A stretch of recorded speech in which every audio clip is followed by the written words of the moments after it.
নজর রাখবো পরবর্তী সংবাদে। বিএসএফ এর 114 নম্বর ব্যাটালিয়নের সঙ্গে গোড়াখাপ্পা এলাকাবাসীদের একটি গুরুত্বপূর্ণ বৈঠক অনুষ্ঠিত হয়েছে। অবশ্যই এই গোড়াখাপ্পা এলাকাবাসীর গুরুত্বপূর্ণ বৈঠক বিএসএফ এর সঙ্গে, এবং কারণ সেক্ষেত্রে জানা গেছে বাংলাদেশের বর্ডার সীমান্ত লাগোয়া আছে বাংলাদেশ, পরিস্থিতি ঠিক নয়।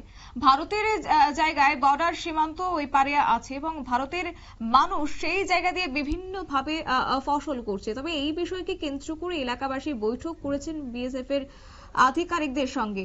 কি রয়েছে বক্তব্য শুনুন।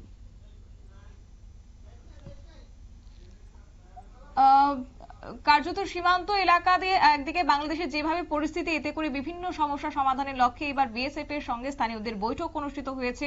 করবুক মহকুমার বিএসএফ এর 114 নম্বর ব্যাটালিয়নের কার্যালয়ে আজকের এই বৈঠক অনুষ্ঠিত হয়েছে। মূলত সীমান্ত লাগোয়া স্থানীয় যারা রয়েছেন তাদের যাতে করে নিরাপত্তা দেওয়া যায়, এবং এই যে বাংলাদেশে একটা অনুপ্রবেশ ঘটছে এতে করে তাদের যেন আগামী দিনে কোনোভাবে সমস্যায় পড়তে না হয়, এবং এই বিষয়টির দিকে যাতে করে বিএসএফ কঠোরভাবে নজরদারি দেন, সেই বিষয়কে কেন্দ্র করে কিন্তু আজকের এই বৈঠক অনুষ্ঠিত হয়েছে।